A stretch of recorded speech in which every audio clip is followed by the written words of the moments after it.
लोकसभा निवडणुका झाल्यानंतर सगळ्याच पक्षाने विधानसभा निवडणुकीची तयारी मोठ्या प्रमाणात करायला सुरू केली आहे। महायुतीकडून झालेल्या चुका दुरुस्त करून प्रयत्न करू असं सांगण्यात येते। महाविकास आघाडी जोशाने तयारीला लागली आहे। या दोन्हीमध्ये लोकसभेच्या निवडणुकीत देखील एक नाव चर्चेत आलं होतं आणि आता देखील येते ते म्हणजे महाराष्ट्र नवनिर्माण सेना। महाराष्ट्र नवनिर्माण सेना म्हणलं की सगळ्यात पहिला नाव समोर येतं ते म्हणजे भारदस्त आवाज, भाषण आणि ज्यांच्या सभेला प्रचंड गर्दी असते असे मनसेचे अध्यक्ष राज ठाकरे यांचं। आता पुन्हा नवी भरारी, नवा जोश घेत यंदाच्या बदललेल्या समीकरणाचा, बदललेल्या राजकारणाचा फायदा घेत मनसे विधानसभेच्या निवडणुकीत उतरणार आहे अशी चर्चा सुरू आहे। खुद्द राज ठाकरेंनी देखील तसे संकेत दिलेत। मग आता मनसे जर विधानसभा निवडणुकीत उतरली तर गेम कोणाचा होईल? 2009 सारखी परिस्थिती पुन्हा पाहायला मिळेल का? 2009 ची पुनरावृत्ती होऊ शकते का? मनसे जर निवडणुकीत उतरली तर मग काय होईल? या सगळ्याबद्दलच या व्हिडिओच्या माध्यमातून बोलूयात। नमस्कार, मी Sanjana, times of democracy TOD मराठीमध्ये आपलं स्वागत। यंदाच्या लोकसभा निवडणुकीत महायुतीला मनसेचं इंजिन लागलं। अर्थात मनसेच्या राज ठाकरेंनी महायुतीला बिनशर्त पाठिंबा दिल्याचं पाहायला मिळालं। पण या बदल्यात येणाऱ्या विधानसभा निवडणुकीत मनसे मोठ्या प्रमाणात महायुतीकडे विधानसभेसाठी जागा मागू शकते अशी कुजबूज सुरू होती। पण राज ठाकरेंनी नुकताच एक विधान केलं।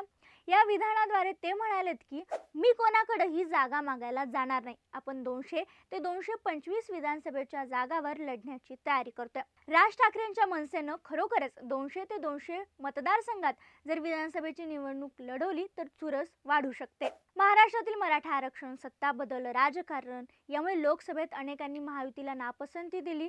सहानुभूतीमुळे ठाकरे आणि शरद पवार गटाला देखील अर्थात महाविकास आघाडीला यश मिळालं।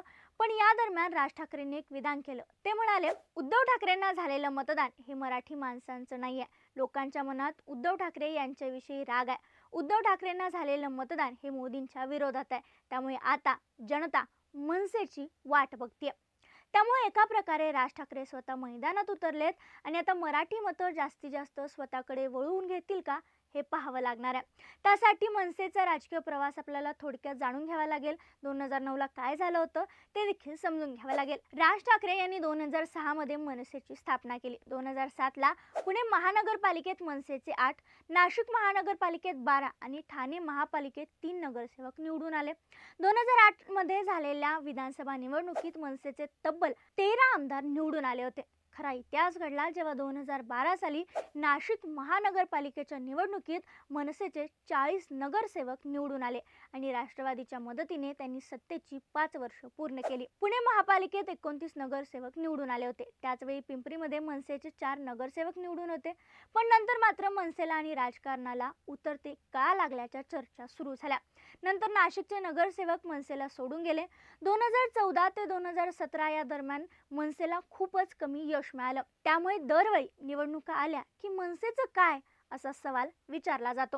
राज ठाकरे यांनी बदललेल्या भूमिका, लोकसभेत नरेंद्र मोदी यांना दिलेला पाठिंबा व नाशिक महापालिकेतील निष्क्रिय कारभारामुळे मनसेचा प्रभाव पूर्णपणे ओसरला असं विश्लेषक सांगतात। राज ठाकरेंनी यंदाच्या निवडणुकीत एकला चलो रेचा नारा दिलाय। कार्यकर्त्यांना उपदेश दिलेत, युतीच्या मागे लागत बसू नका, तुम्ही विधानसभेच्या तयारीला लागा असं सांगितले। जुलै महिन्यात राज ठाकरे महाराष्ट्राचा दौरा करणार आहेत अशी देखील चर्चा सुरू आहे। त्यामुळे आता नव्याने भरारी घेत मनसे पुन्हा एकटी मैदानात उतरेल का? आणि उतरली तर मनसेला पूर्वीसारखं यश मिळेल का? राज ठाकरे यांची आत्ताची भूमिका कायम राहील की पुन्हा बदलेल हे देखील पाहणं महत्त्वाचं आहे। दरम्यान याबद्दल तुमचं मत काय? मनसेनं हा जो एकला चलो रेचा नारा दिलाय तो राहील का?